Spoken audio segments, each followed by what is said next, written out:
바울이 자신에 대해서 이렇게 이야기를 합니다. 에베소서 3장 7절 말씀인데 함께 봉독합니다. 이 복음을 위하여 그의 능력이 역사하시는 대로 내게 주신 하나님의 은혜의 선물을 따라 내가 일꾼이 되었노라. 아멘. 바울이 자신에 대해서 뭐라고 말씀을 하죠? 내가 주님의 하나님의 일꾼이 됐다, 그렇게 말씀을 합니다. 하나님의 사명을 감당하는 자가 됐다, 그런 말씀입니다. 그런데 바울만이 아니고 우리도 역시 마찬가지입니다. 성경은 이렇게 말씀하는데 고린도전서 4장 1절 말씀입니다. 함께 봉독합니다. 사람이 마땅히 우리를 그리스도의 일꾼이요 하나님의 비밀을 맡은 자로 여길지어다. 아멘. 그리스도의 일꾼이요 하나님의 비밀을 맡은 자로 여길지어다 말씀을 합니다. 여기 하나님의 비밀은 어떤 것이냐면 하나님이 우리를 구원하시기 위해서 예수님을 세상에 보내시고 십자가에 달려 죽게 하심으로 우리의 죄를 사해 주시고 우리를 구원하시려고 하는 하나님의 계획을 말씀하시는 것입니다. 이 놀라운 복음을 전하는 하나님의 일꾼으로 우리를 삼아 주셨다, 그렇게 말씀을 합니다. 이처럼 우리는 하나님의 사명을 위해 부름받은 하나님의 일꾼들이란 사실을 기억하시기를 바랍니다. 누구에게나 하나님의 사명이 주어진 것인데 우리가 그 사명을 위해 살아가야 되는 것입니다. 자, 그러면 어떻게 그 사명을 감당할 수 있는 것인가? 오늘은 그것을 함께 생각하면서 은혜를 좀 나누어 보려고 합니다. 바울이 어떤 사람입니까? 일생 동안 복음을 전하고 영혼을 구원하는 일을 위해서 그 삶을 헌신했던 위대한 사역자지 않습니까? 그가 어떻게 그런 위대한 사역자가 될 수가 있었던 것인가? 오늘 봉독했던 데살로니가전서 3장 10절부터 13절은 이렇게 말씀하는데 우리 함께 다시 봉독합니다. 주야로 심히 간구함은 너희 얼굴을 보고 너희 믿음이 부족한 것을 보충하게 하려 함이라.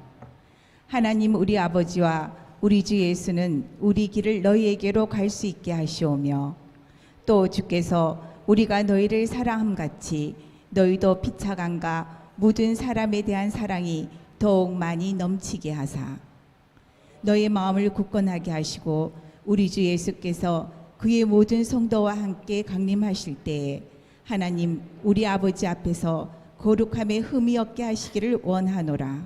아멘. 바울이 데살로니가 교회를 위해서 여러 가지를 원한다고 얘기를 합니다. 그의 믿음이 굳건해지기를 원한다 이야기를 하고요. 사랑이 더 많아지기를 원한다. 마음이 굳건해지고 주님이 오시는 그날 흠이 없는 모습으로 서기를 원한다, 그렇게 말씀을 합니다. 이게 데살로니가 교회에서 사역했던 그리고 애썼던 바울이 간절히 소망했던 것입니다. 자, 그런데 그는 이 사명을 어떻게 감당했는가? 오늘 성경 10절은 뭐라고 말씀하냐면 밤낮으로 심히 기도했다 말씀을 합니다.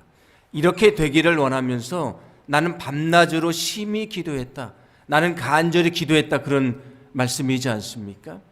어떻게 그가 주님의 사명을 감당했는가? 밤낮으로 심히 기도하며 감당했다는 말씀입니다. 기도로 사역을 감당했다, 그런 말씀인 것입니다. 에베소서 3장 14절부터 19절 말씀도 이렇게 말씀합니다. 함께 봉독합니다. 이러므로 내가 하늘과 땅에 있는 각 족속에게 이름으로 주신 아버지 앞에 무릎을 꿇고 비오니 그의 영광을 풍성함을 따라 그의 능력으로 말미암아 너희 속사람을 능력으로 강건하게 하시오며 믿음으로 말미암아 그리스도께서 너희 마음에 계시게 하시옵고 너희가 사랑 가운데서 뿌리가 박히고 터가 굳어져서 능히 모든 성도와 함께 지식에 넘치는 그리스도의 사랑을 알고 그의 너비와 길이와 높이와 깊이가 어떠함을 깨달아 하나님의 모든 충만하신 곳으로 너희에게 충만하게 하시기를 구하노라. 아멘. 에베소 교인들이 이렇게 되기를 원한다 얘기를 합니다. 뭐라고 말하냐면 성령으로 속사람이 강건해지기를 원한다. 주님이 그 마음에 계시기를 원한다. 사랑으로 하나가 되기를 원한다. 주님의 사랑을 깊이 깨닫기를 원한다. 하나님의 은혜가 충만하기를 원한다 이야기합니다. 이게 바울이 에베소 교인들을 믿음으로 양육하고 그들의 믿음을 성장시키고 온전히 세우기 위한 그의 간절한 마음이었습니다. 그의 사역이었습니다.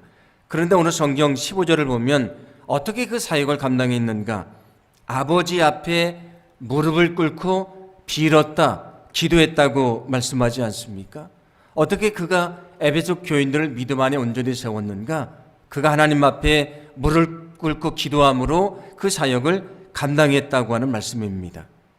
두 군데 말씀만 봉독을 했습니다마는 바울의 서신을 보면 여러 곳에서 그는 성도들을 위해서, 교회를 위해서 기도했다는 말을 들려줍니다. 눈물로 기도했다, 밤을 새워 기도했다, 간절히 기도했다 이야기를 합니다. 왜냐하면 이 사역은 인간의 힘이나 능력으로 하는 것이 아니고요, 하나님의 역사이기 때문입니다. 그러므로 기도하지 않고는 사명을 감당할 수가 없는 것입니다. 그래서 바울은 엎드려 기도함으로 사역을 감당했습니다. 우리도 주님의 사역을 감당할 때에 주님 앞에 엎드려서 믿음으로 주의 사역을 감당해야 될 줄로 믿습니다. 예수님의 사역의 중심에도 기도가 있었습니다. 예수님이 공생애를 시작하시기 전에 광야에서 40일간 금식하며 기도하시지 않습니까? 기도로 사역을 준비하십니다. 제자들을 선택하시고 사역을 시작을 하시는데 제자들을 선택하시기 전에 성경을 보시면 밤을 새워 기도하시고 제자들을 선택하셨다고 말씀을 합니다. 밤에도 기도하시고요, 새벽에도 기도하시고 밤을 새워가며 기도하셨다고 말씀을 합니다. 십자가를 앞에 두고 겟세마네 동산에서 눈물 흘리는 처절한 기도를 들으시지 않습니까? 그것만이 아닙니다. 예수님이 십자가에 달리셨습니다. 그 고통스러운 순간에 예수님은 거기서도 기도하십니다. 뭐라고 기도하십니까? 자신을 죽이는 사람들을 향해서 하나님, 저들을 용서해 주옵소서 기도합니다. 그리고 예수님의 영혼을 맡기는 기도를 들으시지 않습니까? 예수님의 사역은 기도로 시작을 했고요, 기도로 사역하시고 마지막 기도로 마치셨다는 말씀입니다. 예수님의 사역의 중심에 기도가 있었습니다. 바울의 사역의 중심에도 역시 기도가 있었습니다. 우리에게 다 주님의 사역이 주어졌습니다. 사명이 주어졌습니다. 어떻게 우리가 그 사명을 감당할 수 있는가? 우리는 기도함으로 주님의 사역을 감당해야 되는 줄로 믿습니다.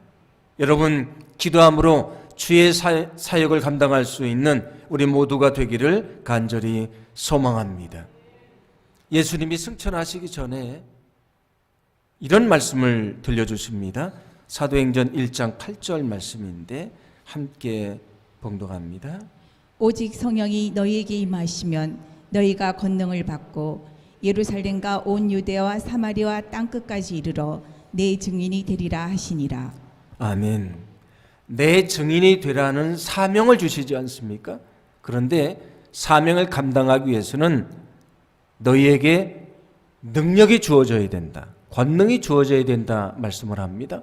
그 권능은 어떻게 주어지는가? 성령 충만할 때 주어진다고 말씀을 합니다. 자, 그러면 그들이 언제 성령 충만해졌는가? 우리가 잘 아는 대로 예수님의 약속을 믿고요, 120여 명의 성도들이 오로지 기도할 때에 성령 충만했다고 말씀하지 않습니까?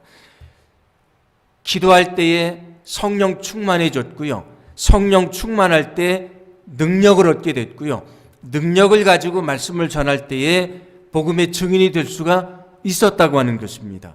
그러므로 초대교인들의 사역의 시작도 역시 기도였다는 것입니다.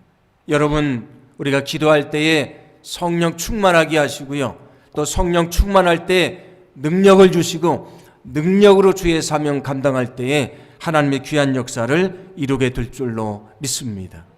여러분에게 주어진 사명이 무엇입니까? 영혼 구원은 우리가 외면할 수 없는 우리 모두의 사명이지 않습니까? 우리가 무엇을 먼저 해야 되겠습니까? 우리가 먼저 엎드려 기도해야 된다는 사실을 믿으시기를 바랍니다. 엎드려 기도하면 지혜도 주시고요, 능력도 주시고 열심도 주시고 사명을 감당할 수 있도록 인도해 주십니다. 그러므로 예수님처럼 늘 엎드려 주의 사명을 위해 기도하시고 주님이 주시는 능력으로 그 사명을 능히 감당할 수 있기를 간절히 소망합니다. 바울이 기도로 사명을 감당했다고 말씀드렸는데, 그런 기도하기만 한 것이 아니고 기도를 요청을 합니다. 성경은 이렇게 말씀하는데 몇 군데를 봉독해 봅니다. 우리 로마서 15장 30절 말씀 먼저 봉독합니다. 함께 봉독합니다. 너희 기도에 나의 힘을 같이하여 나를 위하여 하나님께 빌어. 아멘. 내가 지금 기도하는데 내 힘에 너희들의 힘도 같이 해서 우리가 기도해 달라, 그런 말씀이지 않습니까? 나를 위해서 기도해 달라, 그렇게 얘기합니다. 고린도후서 1장 11절 말씀을 봉독합니다. 너희도 우리를 위하여 간구함으로 도우라. 아멘. 기도함으로 우리를 도와달라, 우리가 하는 사역을 도와달라, 그런 말씀입니다. 골로새서 4장 2절과 3절을 봉독합니다. 기도를 계속하고 기도에 감사함으로 깨어 있으라. 또한 우리를 위하여 기도하되 하나님이 전도할 문을 우리에게 열어주사 그리스도의 비밀을 말게 하시기를 구하라. 내가 이 일 때문에 매임을 당하였노라. 아멘. 우리를 위해서 기도를 하는데 우리가 지금 복음을 전하려고 하니까 전도의 문이 열려질 수 있도록 기도하라 말씀을 합니다. 사역을 위해 기도해 달라는 말씀이지 않습니까? 이 사역을 위해 함께 기도하자고 하는 말씀입니다. 바울은 여러 곳에서 자신의 사역을 위해서, 또 사역자들을 위해서, 자신을 위해서 기도해 달라고 요청을 합니다. 왜냐하면 혼자 기도해도 능력이 있지만 우리가 서로 합심으로 기도하면 그 능력은 더 커지기 때문입니다. 주님이 뭐라고 말씀하셨습니까? 두세 사람이 모여서 기도할 때에 응답해 주신다고 말씀하지 않았습니까? 물론 혼자 기도하는 것도 능력이 있습니다. 그러나 우리가 서로 모여서 함께 기도할 때에 그 능력은 배가 되는 것이고요, 그 능력 가운데 하나님의 역사가 나타나게 될 줄로 믿습니다. 여러분, 우리가 주님의 사역을 감당해야 되는데 우리가 서로를 위해서 함께 기도하며 협력하며 주의 사명을 감당해야 된다는 사실을 믿으시기를 바랍니다. 우리는 서로 기도하고 협력하며 주의 사명을 감당해야 되는 것입니다. 이 사명을 감당하기 위해서 우리를 홀로 부르신 것이 아니고 영등포 제일교회라는 믿음의 공동체 안으로 우리를 부르셨습니다. 왜 공동체 안으로 부르셨는가? 여기서 함께 기도하고 협력하며 주의 사명을 감당하라고 부르신 것입니다. 그리고 그 교회 안에 또 작은 공동체가 있지 않습니까? 우리를 목장으로 불러주셨는데 왜 우리를 함께 불러주신 것인가? 거기서 기도하고 위로하고 용기를 얻고요, 함께 믿음이 성장하고 함께 기도함으로 영혼 구원의 사명을 감당하라고 우리를 부르셨다는 것입니다. 그러므로 우리가 늘 함께 모여 기도하고, 무엇보다도 우리가 사명을 위해 기도하고 우리가 협력하며 있을 때에 우리의 열심과 기도와 우리의 헌신을 통해서 놀라운 주님의 역사가 나타나게 될 줄로 믿습니다. 주님이 우리를 통해 기대하시는 것이 있습니다. 우리가 함께 기도함으로 주님의 기대대로 이 땅에 주님의 역사를 이루어가는 그런 귀한 삶을 살아가기를 간절히 소망합니다. 우리가 사명을 위해 기도해야 된다고 말씀을 드렸는데 우리에게 주어진 가장 큰 사명은 무엇입니까? 영혼을 구원하는 것입니다. 그래서 성경은 이렇게 말씀하는데 디모데후서 4장 2절 말씀입니다. 함께 봉독합니다. 너는 말씀을 전파하라. 때를 얻든지 못 얻든지 항상 힘쓰라. 범사에 오래 참음과 가르침으로 경책하며 경계하며 건하라. 아멘. 이 사명이 얼마나 중요한지 너는 때가 될 때마다 복음을 전하라 그런 말씀도 아니고요. 때를 얻든지 못 얻든지 이 일은 너희들이 멈출 수 없는 것이다 그런 말씀이지 않습니까? 영혼 구원이 우리에게 가장 중요한 사명이기 때문입니다. 그러므로 우리가 여러 가지를 위해서도 기도해야 되지만 여러분 특히 영혼 구원을 위해서 우리가 기도해야 될 줄로 믿습니다. 여러분 영혼 구원의 사명을 위해 간절히 기도하시기 바랍니다. 우리가 간절히 기도할 때에 우리의 기도를 통해서 영혼들이 구원받고요. 그들을 통해서 하나님의 나라가 이루어지고 이 땅에 주님의 역사가 나타나는 귀한 능력이 나타나게 될 줄로 믿습니다. 우리가 특히 영혼 구원을 위해서 기도해야 된다 말씀을 드렸는데 오늘은 영혼 구원을 위해 기도했던 두 사람을 소개를 좀 해드리려고 합니다.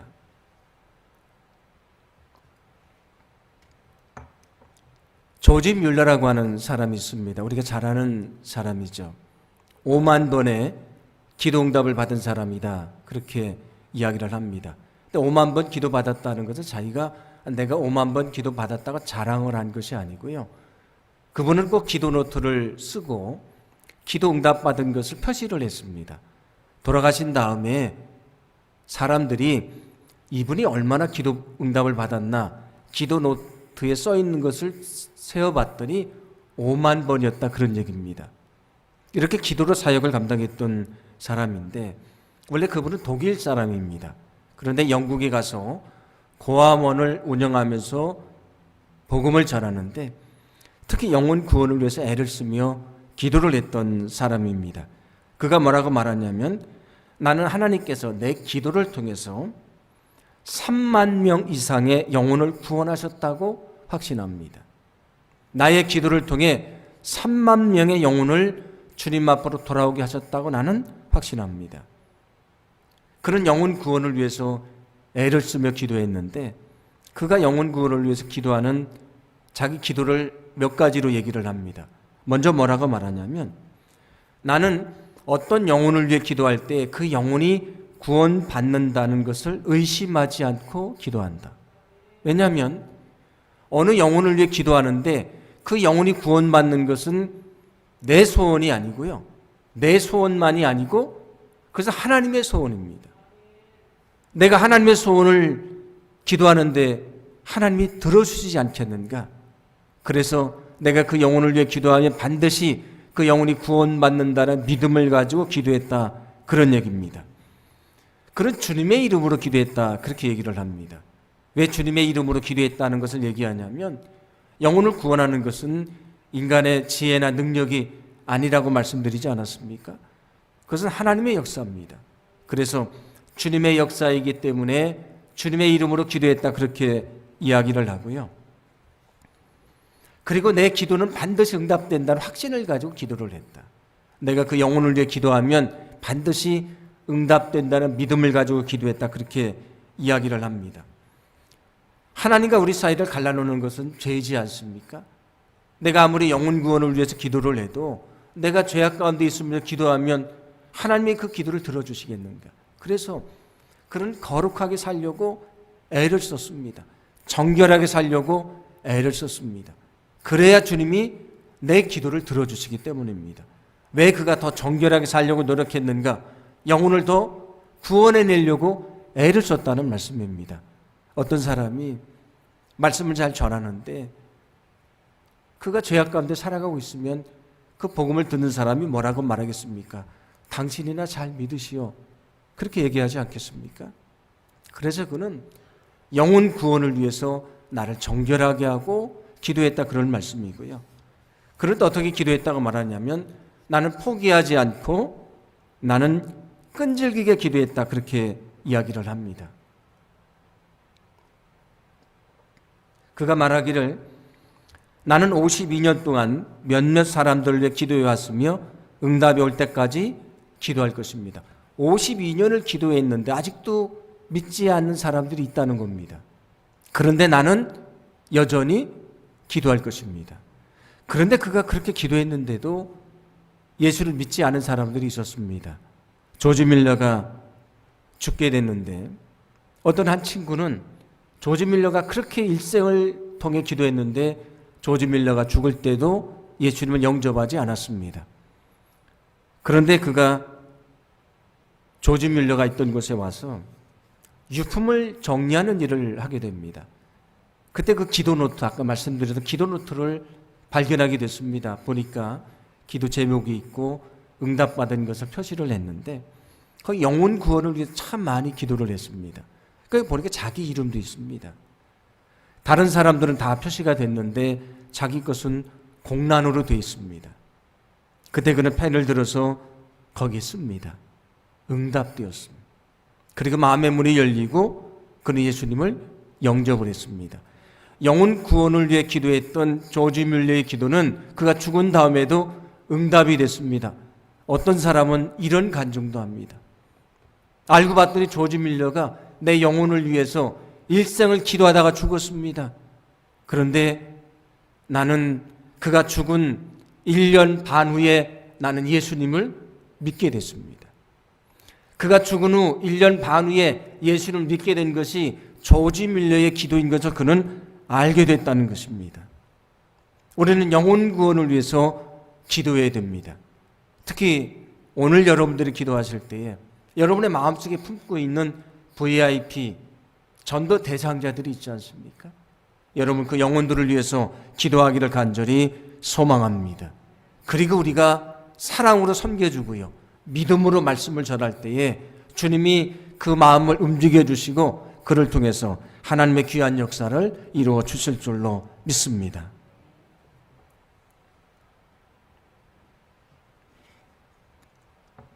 또 한 사람은 허드슨 테일러라고 하는 사람인데 중국 내지 선교라고 하는 선교를 창설했던 사람입니다.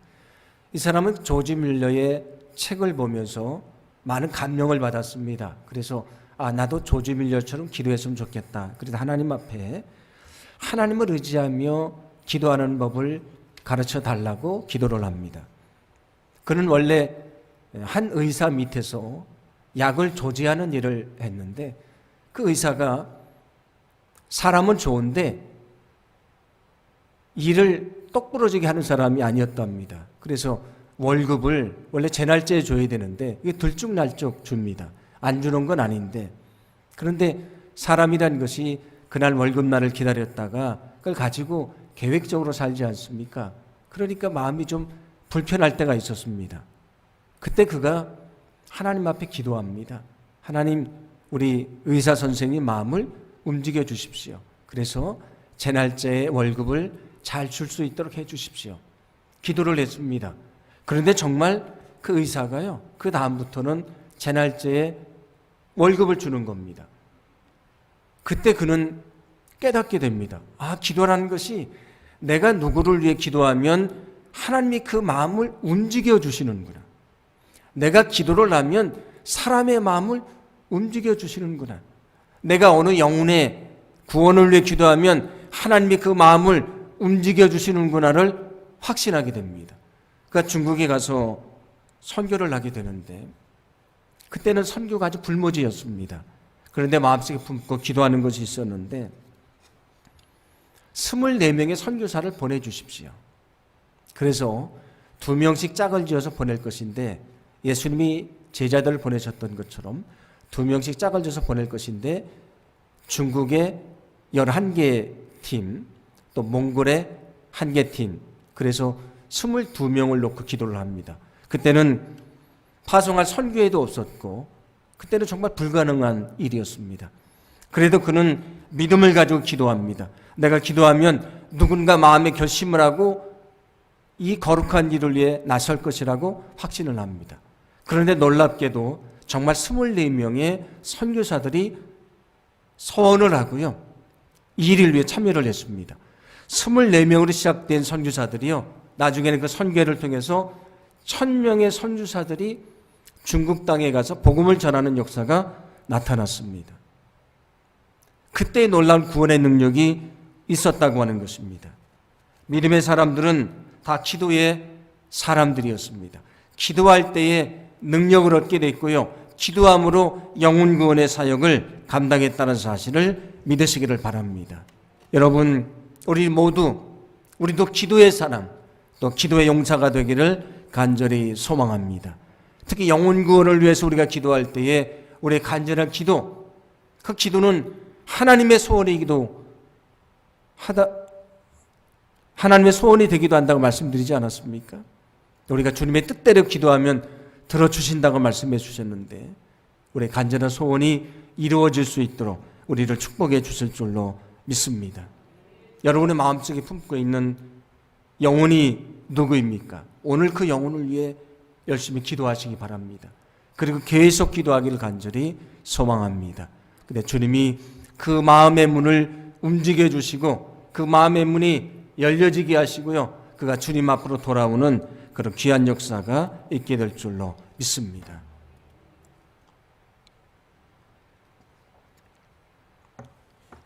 첫날에 기도는 영적인 맥박이다. 그렇게 말씀을 드렸습니다.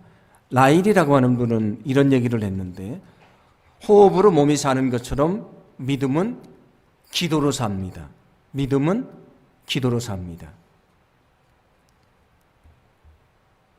우리가 믿음을 가지고 세상을 살아가는데 우리를 살게 하는 것은 기도라고 하는 것입니다. 근데 그 기도는 마치 호흡과도 같은 것이다. 맥박이 멈추면 사람이 죽습니다. 숨을 멎으면 사람이 죽습니다. 길지도 않습니다. 5분을 숨쉬지 않으면 사람은 죽습니다. 왜 성경이 너희는 항상 기도하라, 늘 기도하라, 계속 기도하라 말씀을 합니까? 맥박이 계속돼야 살아있습니다. 호흡에 계속 있어야 살지 않습니까? 맥박이 멈추고 호흡이 멈추면 사람은 죽습니다. 우리 영혼도 역시 마찬가지입니다. 여러분, 우리가 늘 주님 앞에 엎드려 믿음으로 기도하기를 간절히 소망합니다. 여러분, 기도를 잊으셨습니까? 여러분, 기도를 소홀히 여기셨습니까? 이번 주제처럼 여러분 다시 주님 앞에 엎드리기를 간절히 소망합니다. 날마다 믿음으로 기도하기를 간절히 소망합니다. 그때 주님이 우리의 기도를 들으시고요. 주님의 놀라운 능력으로 응답해 주실 줄로 믿습니다. 어떤 분들은 기도하라 그러면 그런 얘기를 합니다. 저는 기도할 줄을 잘 모릅니다. 기도의 방법이 뭔지를 잘 모릅니다. 기도할 줄을 잘 모릅니다. 그렇게 이야기를 합니다. 그런데 만약에 어떤 분이 저에게 기도의 방법이 뭐냐고 가르쳐 달라 그러면 저는 딱 한 가지만 얘기하고 싶습니다. 그것은 간절함이라는 것입니다. 간절함이 있으면 우리는 엎드려 기도할 수 있습니다. 간절함이 없으니까 엎드리지 않는 것입니다. 혈류증을 앓던 한 여인이 있지 않습니까? 얼마나 간절했습니까?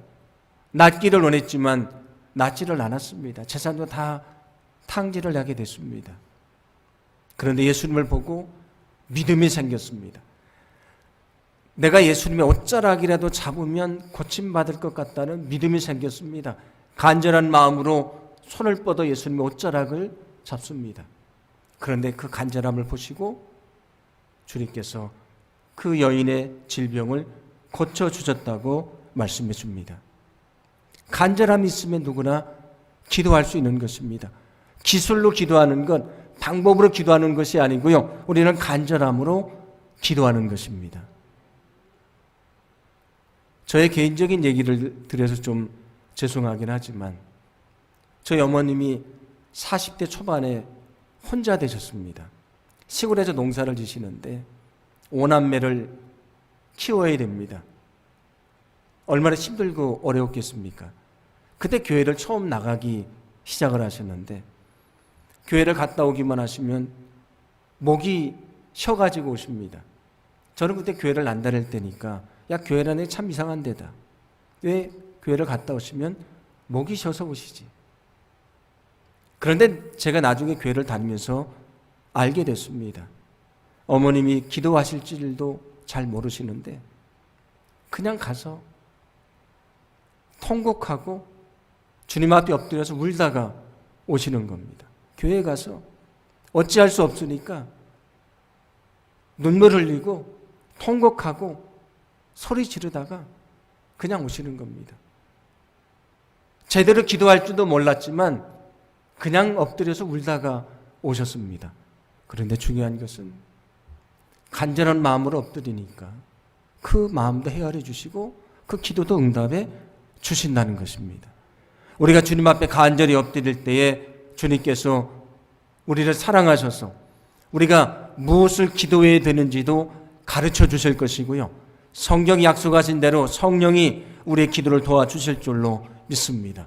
기도할 때에 기도 응답의 역사를 체험케 하실 줄로 믿습니다. 처음에는 5분 앉아 기도하는 것도 어렵습니다. 그런데 기도는 습관이고 훈련입니다.